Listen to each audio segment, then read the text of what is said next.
morning, ladies and gentlemen, and welcome to the Constellation Energy Corporation second quarter earnings call. At this time, all participants are in a listen-only mode. Later, we will conduct a question-and-answer session, and instructions will follow at that time. As a reminder, this call may be recorded. I would now like to introduce your host for today's call, Emily Duncan, Senior Vice President, Investor Relations and Strategic Initiatives. You may begin. Thank you, Tanya. Good morning, everyone, and thank you for joining Constellation Energy Corporation's second quarter earnings conference call. Leading the call today are Joe Dominguez, Constellation's President and Chief Executive Officer, and Dan Eggers, Constellation's Chief Financial Officer. They are joined by other members of Constellation's senior management team who will be available to answer your questions following our prepared remarks. We issued our earnings release this morning along with the presentation, all of which can be found in the Investor Relations section of Constellation's website. The earnings release and other matters which we will discuss during today's call contain forward-looking statements and estimates regarding Constellation and its subsidiaries that are subject to various risks and uncertainties. Actual results could differ from our forward-looking statements based on factors and assumptions discussed in today's materials and comments made during this call. Please refer to today's 8-K and Constellation's other SEC filings for discussions of risk factors and other circumstances and considerations that may cause results to differ from management's projections, forecasts, and expectations. Today's presentation also includes references to adjusted operating earnings and other non-GAAP measures. Please refer to the information contained in the appendix of our presentation and our earnings release for reconciliations between the non-GAAP measures and the nearest equivalent GAAP measures. I'll now turn the call over to Joe. Thanks, Tanya and Emily, for getting us started. Good morning, everyone. Thanks for joining our call and for your interest in Constellation. I know it's a busy time with all these earnings calls going on around the same time, and you guys are hopping from call to call. We appreciate your interest in what we're doing here. Last but not least, I want to thank our team here at Constellation for delivering another strong operational and financial quarter. We always say this, people are the backbone of our success here. I'm really proud of the culture we have built together. It requires constant work and attention, and we're never perfect at it, but our leaders are all over it. They work at it every day, and that's why I'm especially thrilled to start the call by telling you that for the third year in a row, we've been recertified as a great place to work. Now, I've talked about this before. This is the only certification you get based on the input from your own folks. And when you think about them as customers, as the servant leaders we want to be, getting that feedback and their appreciation for what we're trying to do is everything to me. Now, turning to the quarter and our financial results, we delivered second quarter GAAP earnings of $2.67 per share and adjusted operating earnings of $1.91 per share, improving on last year's second quarter performance. As always, Dan's here, and he'll walk through the details. Now, as you'll recall, last quarter, we were a bit frustrated by our inability to be in the market buying back shares due to where we were in the Meta-Clinton deal process. In fact, to let you in on it, I think we were thinking it was a horse race as to whether we were going to get the call in before the announcement or vice versa. Now, since the Meta announcement, we have executed $400 million in accelerated repurchases. And like the others we've done, these stock repurchases continue to generate a wonderful return. With long-term contracts like our Meta and Microsoft deals now becoming an ordinary part of our strategy and a normal course of our business, and hopefully you think we're good at it, we don't have to pause stock repurchases. And to be crystal clear, you shouldn't assume anything about the timing of any new transaction from whether or not we're in the market purchasing shares. Outside of our strong financial performance, it's been an exciting time for the company since we last met. We saw the big, beautiful bill signed into law, preserving and actually strengthening the nuclear provisions and serving as a continued demonstration of the unique and strong support for nuclear across party lines. We announced that we were bringing the restart of the Crane Clean Energy Center forward into the second half of 2027. I remember when we talked about that, people were skeptical that we would restart in 2028. They were right to be skeptical. We're going to start it in 27. We received New York, Texas, and FERC approvals for the Calpine acquisition. and we remain on track to close by the end of the year. And as we just discussed, we announced a 20-year power purchase agreement with Meta for the offtake of Clinton Clean Energy Center to help them meet their clean energy needs. This transaction is a big win for everyone. The PPA ensures that over 1,100 megawatts of emissions-free nuclear energy will be around for decades to come. And it actually allows us to make investments to increase the output and bring even more megawatts to the grid in Southern Illinois at a critical moment for America. Meta made this happen. We love the partnership, and I'm hopeful we can continue that partnership. Beyond the Clinton transaction, we continue to make very good progress with customers to reach additional agreements to sell our clean, reliable, and available megawatts from our nuclear plants. Now, look, this is always going to be the part of the call where we get questions. Inevitably, of course, you want to know exactly where we are in every deal. And inevitably, of course, I'm going to tell you that we can't comment on deals until they're done. And even then, we're going to keep some of the terms confidential. So let me try to guide you here with as much as I can say. First, for those of you who are fond of the baseball analogy to describe progress, I would simply say that we're in the late innings on one transaction. We're past the seventh inning stretch. We've sung "Take Me Out to the Ballpark" on that one. And I'd say we're in the middle to early innings on other transactions. But most importantly, from my perspective, we're seeing a continued acceleration of interest from a growing number of entities. The second thing that I'd like you to remember here is that sometimes you have the pricing and the deal terms done, but you need other things to enable a transaction. Specifically, in the case of front-of-the-meter deals, interconnection work with the utilities. So if you want to connect the dots here, I think on one transaction we are well on the way to being done, but are waiting for some inputs from utilities. As we said from the start of the company, clean and reliable megawatts are the most important energy commodity in the world today. The many customers we engage with every day believe the same thing, and that gives us great confidence that we'll be able to continue to transact, whether that be front of the meter or in co-located configurations.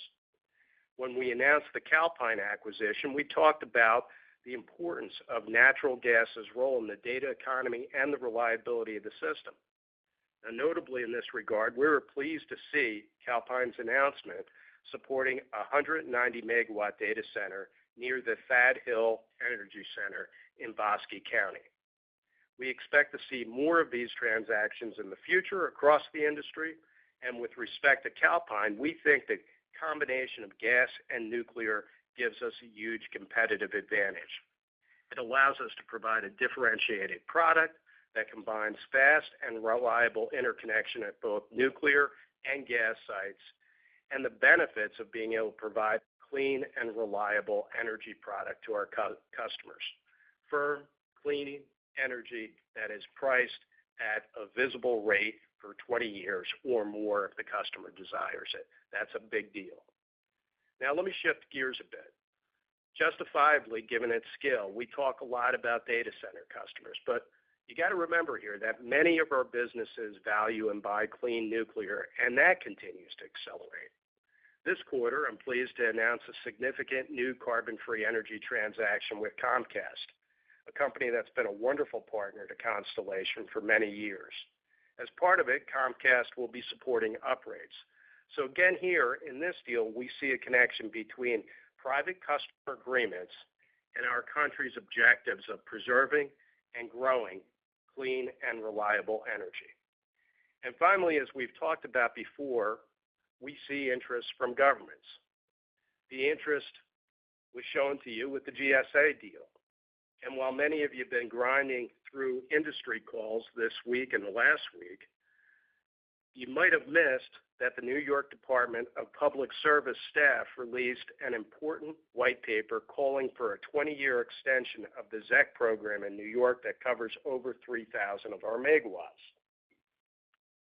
In New York, the staff concluded that it's essential that nuclear be preserved to meet its clean energy goals and our facilities be relicensed. You remember that New York was the first state to have a policy to support existing nuclear plants, understanding their importance as clean, firm, and reliable.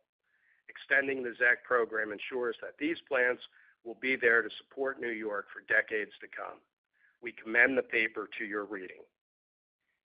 As I said, it's been an incredibly exciting quarter here at Constellation, and in many respects, it's been a historically important quarter.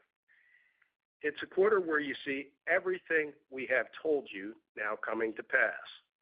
The customer and bipartisan political support for nuclear getting the big, beautiful bill behind us is just huge. Constellation's ability to execute deals has been demonstrated. The importance of reliable natural gas to both the data economy and to America supporting our Calpine deal is more evident now than ever. Our continued ability to grow organically and inorganically through M&A, and most importantly, the strength of Constellation's commercial and operational performance. And that's, of course, the foundation for everything we do and why I always start out the calls thanking our great team here. Let me turn to slide 6. The passage of one big, beautiful bill was an undisputed win for nuclear power. Now, remember here, it was passed by all Republicans, and it preserved and actually expanded the nuclear credits from the Inflation Reduction Act, a bill that was passed by all Democrats. So it's one of the only things the two bills have in common is that it supports existing and new nuclear plants. There's a lot of things we have a hard time agreeing on as a country. And like you, I wish we could find more. But one thing is clear. The benefits of nuclear energy for families, for local communities, for states, and the economy as a whole is something that we all can agree on. And I'd like to thank President Trump and the political leaders on both sides of the aisle for acting to preserve and advance nuclear power in this country. The bill maintains the critical 45U production tax credits for existing facilities through 2032, and it gives us great confidence that those tax credits will be renewed going into the future. It also preserves the 45Y clean energy tax credit for new nuclear and uprates, providing the full credit for projects that begin construction into 2033 and partial credit through 2035, recognizing that new nuclear will take some time to get going. In addition, it adds a new nuclear energy community bonus of 10% on top of the 45Y credit. We expect the Crane Clean Energy Center, as well as every one of our uprate projects, to qualify for this 10% bonus. Finally, the bill also extended the tax provisions that were set to expire with the Tax Cuts and Jobs Act of 2017. And I'll let Dan talk about these additional and significant positive impacts for us. Support of nuclear from the administration did not stop, as you know, with the legislation. I was very pleased on behalf of the industry to join President Trump in the Oval Office when he signed the executive orders that signaled full support and a clear intention by his administration that they want to preserve and expand nuclear power because it's vital to the economic and national security of the United States.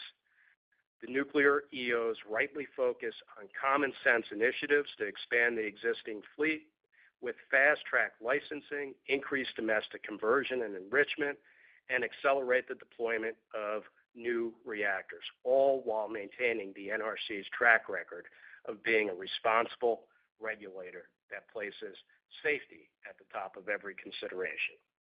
And this administration, like many policymakers on both sides of the aisle, knows that American energy is critical to winning the AI race against China. The AI Action Plan, unveiled in July, calls for streamlining permitting of data centers and energy infrastructure and developing a grid that can match the pace of AI innovation. We're going to be at the heart of that. But it's not just Republicans who are taking actions to support nuclear, both new and existing.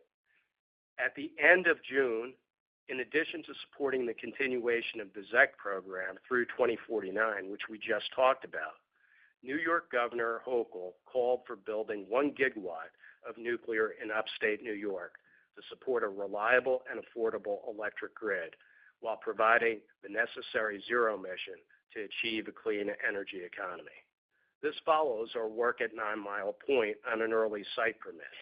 And as I've said to all of you before, I think one of the unique advantages we have here at Constellation is the real estate that we own around our existing plants, because it just makes sense to us that when we build out new nuclear, we're going to build it out in communities that already have all of the infrastructure and the enormous support for the existing plants. And most importantly, a talented workforce that could operate the new nuclear units. We're excited to participate. You know, it's early innings on this work, but I think it is going to be a signpost for other states, and I'm excited for the opportunities to expand nuclear in places like Maryland, Illinois, Texas, and Pennsylvania. To sum this all up, while political and customer sentiment doesn't always follow logic and facts, in this case it clearly does.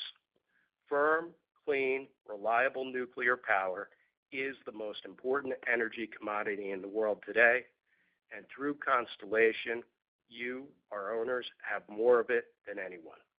We will do great things together for America. Turning to slide 7, I want to talk a little bit about the PJM capacity auction and what we see going forward. First, before I talk about future auctions, I think it's time to level set a little bit on the past. There's a narrative that's been building up that data centers are entirely responsible for prices going up. You've got to remember here that that narrative is false. Certainly, there's been a rise in demand driven by the growth in the data economy, by things like vehicle electrification, by general economic growth, and the reindustrialization of America as our nation pursues its America First strategy. All of these things are cumulatively increasing demand, and prices will rise through simple supply and demand economics. But the principal reason that we saw a step change in the PJM capacity price is because FERC ordered changes to the PJM market that were absolutely necessary to address reliability gaps. Why were those changes needed? Well, remember, those changes were needed because the market design that we used to have pretended that we live in a fairy tale land where all megawatts had equal reliability, equal to nuclear, when the analytical evidence screamed at us for many years that some forms of generation are simply more reliable than others. It took longer to effectuate the changes than it should have, and the delayed auctions added to the uncertainty. But the design work is completed, and the market is working. Already in this last auction, the market cleared 2,700 megawatts of new and uprated generation capacity on what was a really short turnaround since the last auction, bringing in more supply to support the growing demand. And through PJM's RRI process, which Governor Shapiro and Constellation and many others supported, we know that more than 9 gigawatts of new, firm, reliable supply will come online by 2032. In addition, we saw more than 300 megawatts of generation participate in the auction rather than retire. We were happy to support the consumer protection price cap championed by Governor Shapiro, and it worked. It starts to stabilize prices so that we could step in to the higher prices that were inevitable as a result of the design changes that FERC has made. And we think that will continue to work to help customers transition. It's important because we understand the focus on customer costs, especially residential customers. But again, let's put this all in context, starting with the critical fact that generation costs have actually declined 38% from where they were from 2010 to 2024. This compares very favorably to transmission and distribution costs, which have not declined, but instead have risen 290% and 57% respectively. And electric wires costs are not alone. Water, sewer, and trash is up 77% on our average. Car insurance, which we all pay for, at least should, is up 125%. We appreciate the impact on everyone's pocketbook, and we will do what we can to mitigate these things. But the competitive generation market has been a remarkable story, particularly in comparison to other aspects of the energy ecosystem. And Constellation is doing more than anyone to meet its part to deliver the reliability that is needed for America. We're investing billions of dollars to restart, operate, and extend the lives of nuclear generation. We had more than 1 gigawatt approved through the RRI process, including Crane and the Byron and Braidwood uprates. We're bringing Crane online earlier than planned, moving it up to the second half of 2027 with the aim to try to get it in the capacity auction for the period that begins June 1st, 2027. We still got some work to do there, but I'm hopeful we could get there. We have 3 large uprates that we are completing engineering work on, totaling nearly 900 megawatts that we could bring on at LaSalle, Calvert, and Limerick with adequate customer support. And last week, we announced our collaboration with Grid Beyond to use AI to help our customers reduce peak energy use. This program will offer customers the opportunity to cut energy costs and unlock new revenue streams while helping the market maintain system reliability as we respond to growth. Reducing peak demand by only a small amount, 25% or 22 hours a year, would allow 76 gigawatts of new demand to be absorbed. That's the most effective way to deal with the new demand. The latest auction results once again prove how markets, not monopolies, best work to attract enormous private investment. And we all see, any observer all sees the tremendous interest by so many parties to build generation in these markets. And private investment by these companies means that companies, and not captive monopoly customers, take the financial risk, the market risk, the technology risk, and the construction risk, rather than saddling captive customers with the consequences of poor decisions for decades to come. We have no doubt how policymakers will view these issues. Turning to slide 8, in June, I was incredibly proud to announce that the Crane Clean Energy Center will return faster, and it was great to have Governor Shapiro at the event. To give you some follow-up details on that, we've secured the fuel, we've got all the major equipment, we're 70% staffed, and we're walking through all aspects of the plant. And quite frankly, we're just so confident in the team there because the plant was in such phenomenal condition when Brian and the team laid it up in 2017. To say I'm proud of all the work here has been an understatement. Before I turn it over to Dan, I want to touch briefly on the Calpine transaction. Details are here for you on slide 9.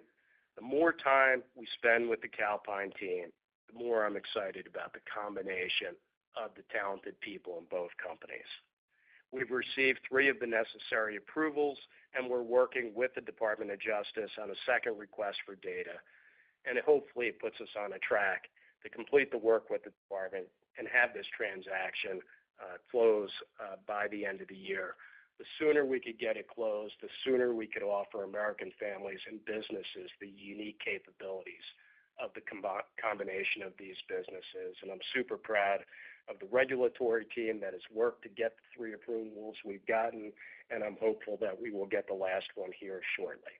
With that, let me flip it over to Dan, and then I'll have some closing comments after Dan, and we'll finally take your questions. Thank you, Joe. Good morning, everyone. Beginning on slide 10, we earned $2.67 per share in GAAP earnings and $1.91 per share in adjusted operating earnings in the second quarter, which is 23 cents per share higher than last year. Similar to the second quarter last year, the fleet performed exceptionally well and provided critical around-the-clock supply at a time when PJM saw peak loads materially outpacing its summer demand forecast. Our commercial team once again successfully managed a period of extreme volatility where at times we saw triple-digit real-time pricing across much of the East Coast. In addition to the strong performance from our generation and commercial teams, we also recognized $201 million from the Illinois ZEC program for banked credits. This is similar to what you saw in the second quarter of 2023. As you may recall, the Illinois ZEC program includes an overall cost cap as one of its consumer protection features, but allowed us to bank excess credits for use in future years if there was a shortfall to the cap, which is what we did again this year. The impact of these credits and the banking mechanism have always been included in our full year 2025 guidance. Slide 21 in the appendix provides more details on the mechanics of the Illinois ZEC program. Full year gross receipts for the majority of our fleet continue to be at or above the PTC floor, resulting in significantly fewer PTCs being accrued this quarter compared to the second quarter last year. This is a good outcome, and the means-tested program continues to work as expected, but it'll result in noise when comparing year-over-year results on a quarterly basis. The extraordinary stock performance this year translates into higher book compensation expense for us, creating some earnings headwinds that we will continue to monitor. That said, we are reaffirming our full-year operating EPS range of $8.90 to $9.60 per share. Moving to slide 11, as I mentioned before, our fleet performance was excellent during a period when it was needed to support unseasonably high demand across our operating footprint. Our nuclear team posted its second-best fleet production ever in the second quarter and was ahead of plan with a capacity factor of 94.8%, producing more than 41 million megawatt hours of reliable, available, and emissions-free power. We completed 3 refueling outages in the quarter with an average duration of 19 days, beating the industry average by over 2 weeks. Being able to execute on these outages significantly better than the industry provides incremental benefit to the grid, energy in the communities where we operate, and of course, more power to sell. It truly is a testament to the operational excellence of our nuclear organization. Our renewables and natural gas fleets were also ahead of plan for the quarter, with renewable energy capture at 96.1% and power dispatch match 98.3%. Our plants continue to perform when they are most needed. Turning to slide 12, our commercial team is off to another strong start this year.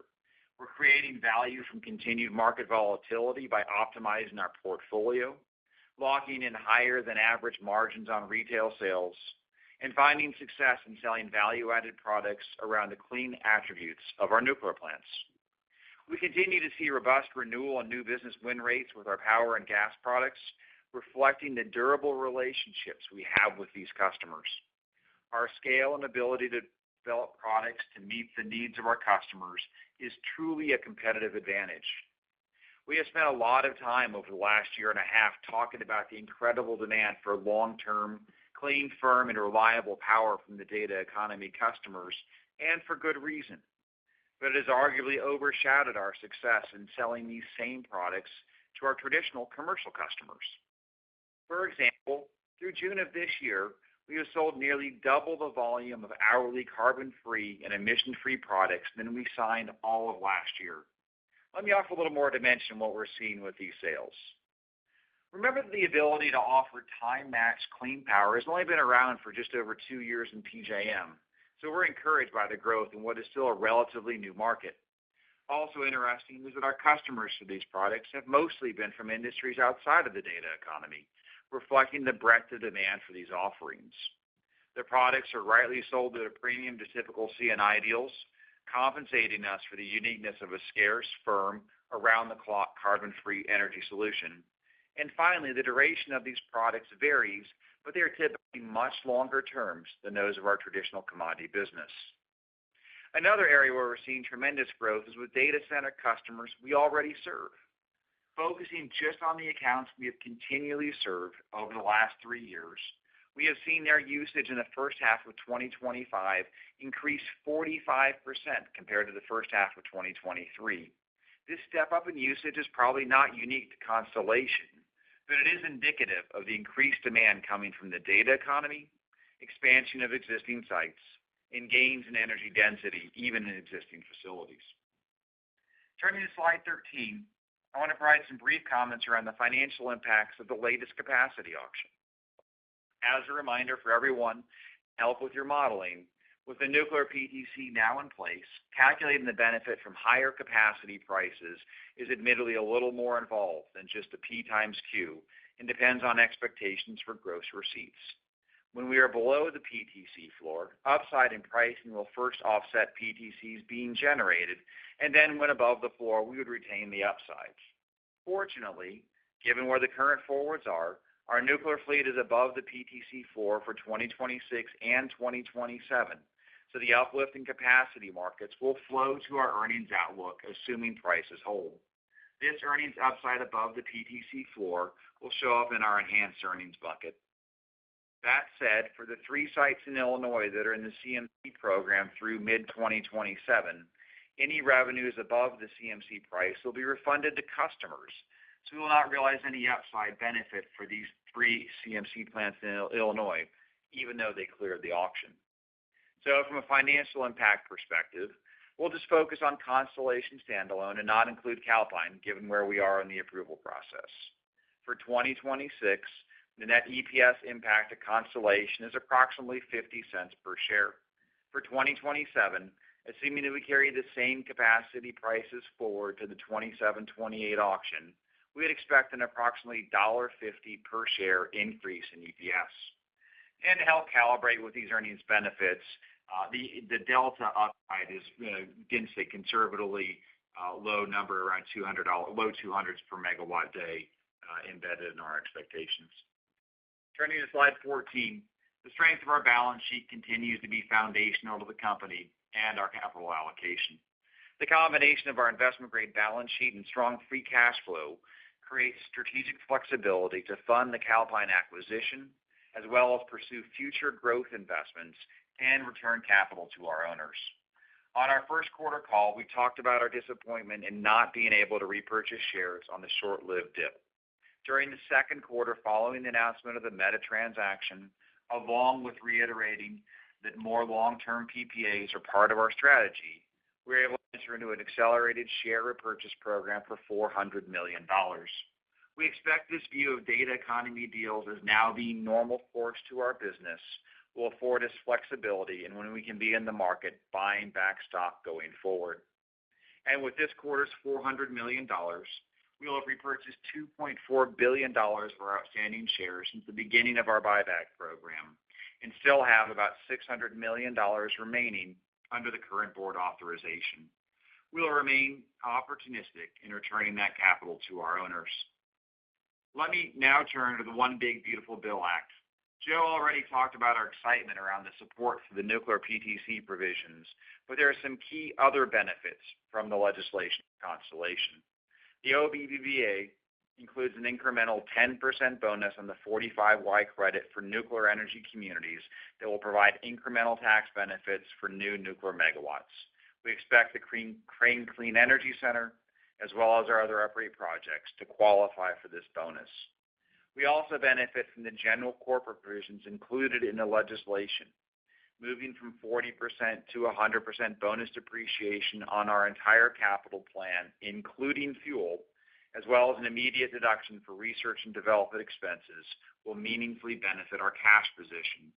These provisions create an expected $200 to $300 million of annual tax cash favorability per year for Constellation standalone. We expect that benefit to grow with Calpine and the capital plans there. We're excited about Constellation's performance and our financial position as we head into closing Calpine later this year. And with that, I'll turn the call back to Joe. Thanks, Dan. Great job.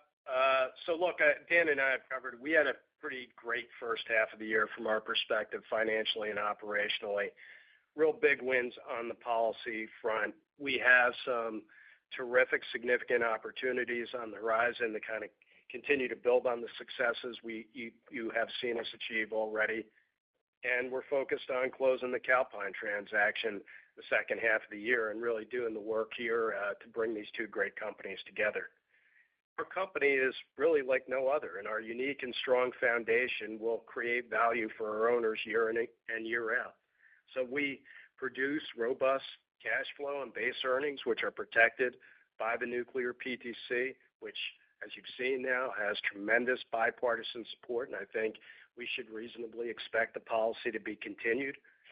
Our earnings grow at 13% through the decade, and any long-term deal we do would be additive to that growth as well as to our base earnings.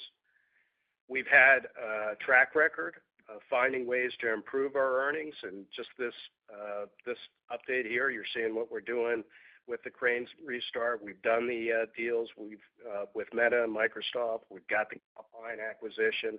I think we're pretty smart about finding those things and getting them done.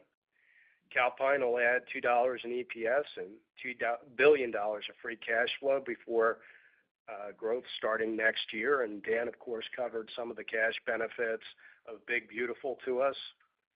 We've got uprates that we're now through the engineering process on, and we're hoping to partner with customers to bring to the grid. And then finally, not only does the PTC provide protection for the nuclear fleet, but in a world where people are concerned about inflationary impacts, the PTC gives us some unique protection through higher PTC floors that are adjusted with higher inflation. So we feel like we have an unbelievable foundation for capturing value from all the opportunities we're seeing and for meeting the demand of the data economy and the demand of just growth here in America and capturing the value that you deserve as our owners. Our existing fleet can serve customers with clean, reliable energy that they need now for decades and decades to come. So unbelievable platform. We think it's unmatched in the world in which you operate, and I'm excited to take your questions. Certainly. As a reminder, ladies and gentlemen, if you do have a question at this time, please press star 11 and wait for your name to be announced. To withdraw your question, please press star 11 again. One moment for our questions. And our first question will be coming from Steve Fleishman of Wolfe. Your line is open, Steve. Yeah, hi, good morning. Thanks for the updates. So I guess first on the potential late inning data center deal, you mentioned interconnection being kind of maybe a crux issue. Could you just talk to the timeline for that specific one you've already had to go through? And then just generally, what are you seeing on PJM interconnection timelines from utilities? Like, how long are they? Yeah, any thoughts there, kind of high level as well? Yeah, I mean, Steve, I'll do them I'll do them in order. I'm hoping we'll get that done this year, the one I was referring to. Obviously, the work is in other hands, but, we're in close contact and coordination. In terms of some generic statement about how long it takes to interconnect, I think it's really impossible. I think everybody's recognizing getting closer to plants and big transmission infrastructure is the key to speeding up the process. And it depends on the particular projects. But as a general rule, what we laid out a year ago to all of you has come to pass as the kind of conventional wisdom in the business of how you do this most effectively. Thankfully, I've seen all the utilities be far more responsive to where we were a year ago. When we started this stuff out and exploring these opportunities, it wasn't uncommon to see studies and those sorts of processes take a year or more.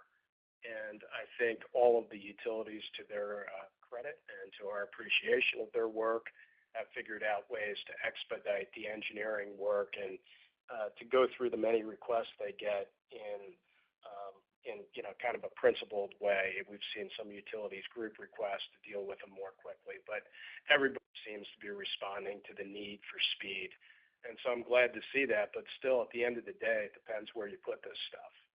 And you could get a good answer at one place and a bad answer at the other. What's important here is that the utilities transparently share that information so that the customers can understand the the viability of different projects in different places. I think they're doing that.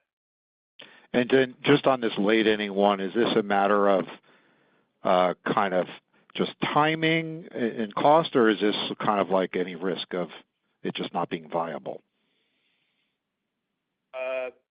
Steve, I wouldn't be talking about it in the call if I didn't think it was a viable thing. So yeah, it's more of we just got to let them get through their process and figure out when the interconnection works, and then we'll tell you about it. But what I think folks on these calls tend to think is that we're sitting around, debating dollars per megawatt hour for 8 or 9 months. There's a lot of complexity to these transactions. You've seen that in Microsoft, you've seen that in Meta, you've seen that in the work that Talon has announced, and there's just a lot of process. And some of these things are within the control of our customer and ourselves.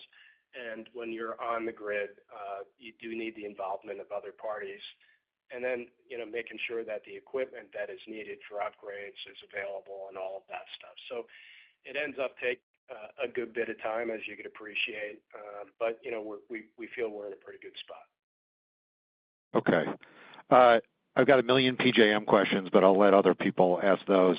Just other questions just on new nuclear. Has your kind of strategy changed there? Like, are you more willing now to invest in new nuclear? And what would be the risk reward conditions for you to do that? Yeah, Steve, I don't think this is going to be like big step changes of approach for Constellation. I think it's more of an evolution.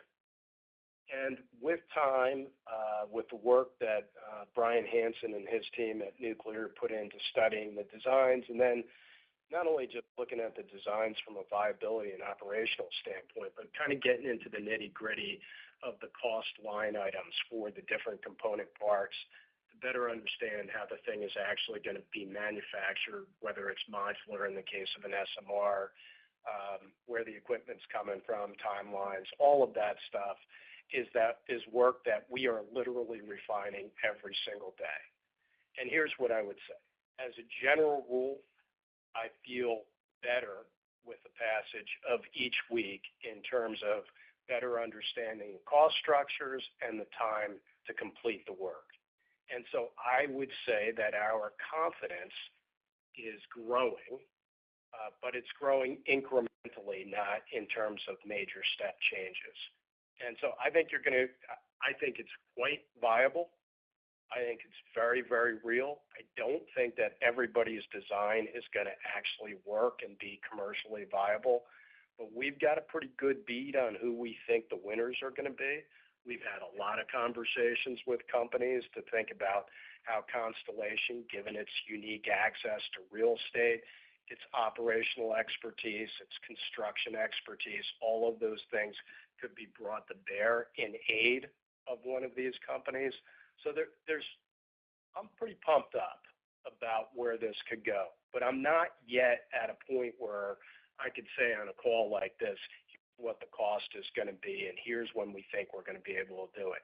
Do I think we're going to get there? Yeah, I do. Okay, great. Thank you. And our next question will be coming from Jeremy Tonet of J.P. Morgan Securities, LLC. Your line is open, Jeremy. Hi, good morning. Hey, Jeremy. Morning, Jeremy. How you doing? Good, thanks. Just wanted to, pick up with the auction a little bit more if I could, and you highlighted the clear benefits of demand response and the importance in the future, going forward there. Just wondering if you might be able to comment a bit more on thoughts on the level that materialized in this past auction, trends there, and how you see this trending in the future, or, what would it take to get more? Look, I think one of the things it's going to take to get more is that the ELCC change. So for folks on the call who don't follow this at a granular level, PJM creates an electric load carrying capacity for every resource that gets bid into the auction: demand response, combined cycle machines, nuclear plants. The star of the show, of course, is always nuclear plants because they're the strongest, most reliable units in the system, and everything else gets kind of a haircut from there. In the case of demand response going into this last auction, the ELCC The carrying capacity for peak was set at less than 70%. From a financial perspective, that means that if you bid a megawatt of demand response, your price that you got back was haircutted by over 30% right from the go. So that limited a bit the amount of DR that participated in the market. This next auction, that goes up to over 90%. So the economics of bidding in for demand response will change over the course of this next auction. Their requirements will also change. Instead of having to be available for 18 hours, it'll stretch to 24 hours. But one of the reasons that we got involved with this new company to develop these AI products is because we think there's a there there. Is DR by itself going to be a solution? No, but it's going to be a unique and important contributor. And I say unique because it represents an incredible speed to deliver reliability. So as I applaud PJM for improving the ELCC, I wish they had done it for the last auction, but I'm not going to cry over that spilled milk, and I think it'll deliver megawatts into the future. Got it. That's very helpful. Thank you for that. Just continuing with the auction, if I could, we've seen state attention from governors and other stakeholders, after the last auction here. I'm just wondering what you're expecting in terms of state-level action on PJM changes going forward here, whether that's incentivizing new supply or other reforms, and could there be opportunities for Constellation out of this? I think there will be. Look, I think what Governor Hochul is doing in terms of the New York RFP for nuclear, I could see that transpiring in other places. I mentioned other states in which we do business where new nuclear might make sense. And depending on the work that Brian and his team could do, I am quite sure we're going to not take 10 years to bring that stuff on, that it'll be done in a much more time-effective way. So I think that's real in the long run. But, Jeremy, I think the one thing that states are going to have to evaluate, one of the points that we've championed is we've got a number of states that have required fossil fuel plants to leave the system by a certain date. And I don't think it should be a surprise to you that we would recommend that they rethink those requirements. And so we have advanced some ideas. I think there's some really good ideas out that would say, for example, if you're scheduled to retire in 2030, maybe as a compromise, that generator starts ramping down from a historical baseline, their emissions in, call it 27, 28, 29, so that they could bank emissions that could then allow them to operate between 2030 and a new set time to retire, right? So that they could buy their way in to an extension by reducing air pollution in these interim years. We've heard that. We're supportive of that. Makes complete sense to us to keep some of these generating facilities on to give the market time to respond. Now, look, I know there's been a lot of discussion out there about monopoly build versus competitive market build. There's no timing advantage to having monopoly built here. We're going to have to manage these next few years where the system is going to be tight. We're going to have to see DR come in. We're going to have states perhaps revisit some of the timing for the retirement of units, and we're going to have to extend that so that we manage this interim period. And then we're going to see 9 gigawatts come into the system through PJM's RRI. We are here not because of a failure of markets. We are here because of a failure of regulatory design that has now been addressed, but took way too long to address and cast a cloud of uncertainty over the market for too long. Again, can't get on these calls and cry about spilled milk, but if somebody's out there saying, oh, this is the failure of competitive markets, or this is all the fault of the hyperscalers, I'm just calling it a bunch of hooey. That's just not true. Got it. That's helpful. Thank you. Thank you. All right. Our next question will be coming from David Arcaro of Morgan Stanley. Your line is open, David. Hey, thanks so much. Good morning. Was wondering if you could touch on the direction of pricing in discussions you're having on some of these data center deals. You know, we've seen obviously with the capacity auction prints coming in higher, and it does seem like, you know, conversations and demand has been fairly elevated. What are you seeing in terms of some of these most recent discussions with regard to pricing versus previous?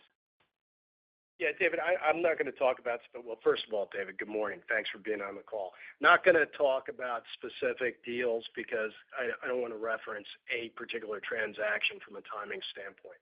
What I think we're all seeing is the market is getting more scarce. The price of capacity is becoming more scarce. The availability of other resources in light of what happened with Big Beautiful on renewables and in light of the FEOC limitations for things like storage, I think are going to pressure those elements of supply.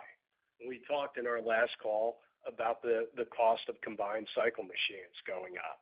So all of these things as a grouping, and of course the consumption of the available megawatts is going to make the things that exist more scarce, and all things considered, that should mean that prices will continue to rise. Stated differently, you know, what I would say to customers is this is a good opportunity to begin having those discussions. Great, thanks. Appreciate that. And then, you know, how are you seeing you've got a couple of different maybe structures or offerings here. How are you seeing the balance between front of the meter virtual versus co-located on-site data centers? How's the interest been in maybe in the co-location side of things? Is there a common structure for some of the deals that are moving forward? Yeah, let me change the labeling a little bit here so that I can precisely answer your question. When I think of co-locating, I think of proximately located. I think just about everything's going to be proximately, that is of size, right, is going to be proximately located to major power elements, whether it be the power plant or major elements of the transmission grid, which again are generally near power plants. So I think the question you're getting to is, Joe, is that going to be front of the meter or behind the meter, going to kind of this broader issue that has been in front of FERC now for some time? I don't think anyone right now has given up hope that FERC is going to address and provide flexibility for true behind-the-meter configurations. And I happened to be with the president in Pittsburgh during the summit that Senator McCormick organized, which was really a wonderful event.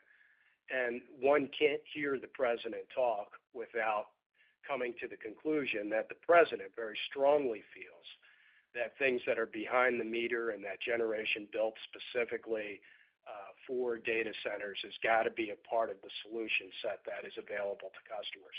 But right now, listen, given the ambiguity on this issue at FERC and, you know, what's going on in terms of the selection and appointment of FERC leadership, you know, we don't have an answer to that just yet. So we continue to think about it as a longer-term option, but what we're working on right now is all front of the meter. If that, David, is kind of what you were getting at. Yeah, no, that's helpful. I was curious if co-locating and kind of offering in your own, whether it's land, maybe transmission interconnection, if that could add value versus something that's a little bit more, I guess, maybe more distant or virtual, as I was thinking the Clinton deal was. Yeah, look, I think we could do both, but I think the land around the plants, because of, again, the proximity to these major elements is going to be enormously valuable. And we've talked about that from the beginning. There's no change in my view. My conviction around that has been nothing but strengthened. And so I think that's going to be the way this thing plays out. But the thing I was trying to bring out on the call in my prepared remarks was that the post-Calpine, what we have is the opportunity to be proximately located in the major element. There might be a gas plant and associated transmission. But because of Constellation's unique capabilities, the ownership of this nuclear fleet and our commercial ability, right, we could take that interconnection And we could couple that with a clean energy product for 24/7 clean energy, which not only gives the customer the sustainability value that they want, and we definitely see that desire for sustainability, but the other thing they want is they want certainty on pricing for a 20-year deal. And that's pretty hard to do with a gas plant because you don't know the input price of the natural gas, and so it's always going to be indexed to a certain extent.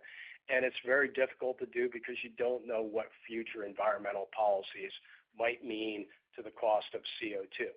So typically when you're looking at a long-term deal at a gas plant, you're saying, hey, it's going to be indexed to something on the supply side, or we need a long-term supply arrangement. You need to deal with the firmness of that supply arrangement, and then you have to have a conversation with the customer around, what happens if a carbon tax or a regional program comes into play or something else happens. The beauty of having the nuclear megawatts is, as you've seen, we have no trouble giving somebody a price sheet for clean, firm energy that's going to be here for decades to come. That's where the pairing works. Excellent. Yeah, that's helpful. Thanks so much. Okay. And our next question will be coming from Sophie Karp of KBCM. Your line is open.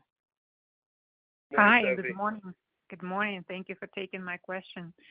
I have a question about, how utilities respond to the interconnection requests and proliferation of those requests. So and how that might impact you by extension. So I guess what we see is that utilities are increasingly requiring longer-term contracts, some take-or-pay features in those contracts or guaranteed returns and, features like that. And from what we're hearing, a lot of data center customers are finding these exceedingly onerous, right? What, from your standpoint, could that have implications for, your operation where you operate, and maybe that, maybe could you see data center customers migrating away from some territories that are perceived as more difficult towards more vertically integrated markets where it might be easier for them to operate? Like, what is your view on that? Look, I think the thing that's going on in the American politics and touching on the American regulatory compact, whether that be in vertically integrated markets or in competitive markets, is kind of this desire to visit upon the data centers all of the costs associated with increases in supply-demand fundamentals. And that's kind of why I talked about what I did in the prepared remarks to dispel what I think is an inaccurate narrative. But whether that's in a vertically integrated market, we certainly see tariffs that are being created in vertically integrated markets that appear very onerous to data center developers. And each state, whether it's an integrated monopoly model or a competitive market, I think is going to have some choices that they make here that will, in effect, drive the development to particular regions that are more friendly. I've seen Pennsylvania, for example, deliberately be quite friendly. Northern Virginia deliberately be quite friendly to the data economy. We'll watch how that unfolds. But the kind of, from my perspective, the kind of nonsensical aspect of this is that if you are in a region where your adjoining state is building data centers, then whatever is going to occur to supply-demand fundamentals as a result of that growth is going to happen to your state, even if you abolish data centers in your state. The grid, as we all know, doesn't stop at state borders. We don't have 50 different electrical islands. We're all related, and so supply and demand affects all of us. And I think most informed governors and policymakers have taken the view that we have to mitigate these impacts to the extent possible, but artificially trying to suppress data center development in order to suppress costs would be as effective as, the state of New Jersey trying to affect interstate milk prices by directing residents to no longer drink milk. It just doesn't work. And so you see a lot of activity in that area, but it just, I think rationality will play out. We have to navigate what is going to be a tougher few years. We made it tougher by having a bad market design to begin with that had artificially low prices. but we're all adults, and we understand that has to be navigated in a way that works for American families, and Constellation is doing its part to do it. Thank you. And one quick one, if I may. A lot has been said about the nuclear credits in the OBBB, but are there any other provisions there that you can discuss that may indirectly benefit you, maybe related to depreciation and something that can spur growth that, maybe as a second derivative would benefit your business as well? Well, the bonus depreciation clearly was a big impact. Dan, you covered that a bit. I think you could quantify that. Yeah, so we expect bonus depreciation to be between bonus and R&D expensing $200 to $300 million favorable per year, out the horizon. Calpine should be added to that, and we'll come back to you on that once the deal closes. Obviously, certainty on the federal statutory tax rate provided by the bill also of value.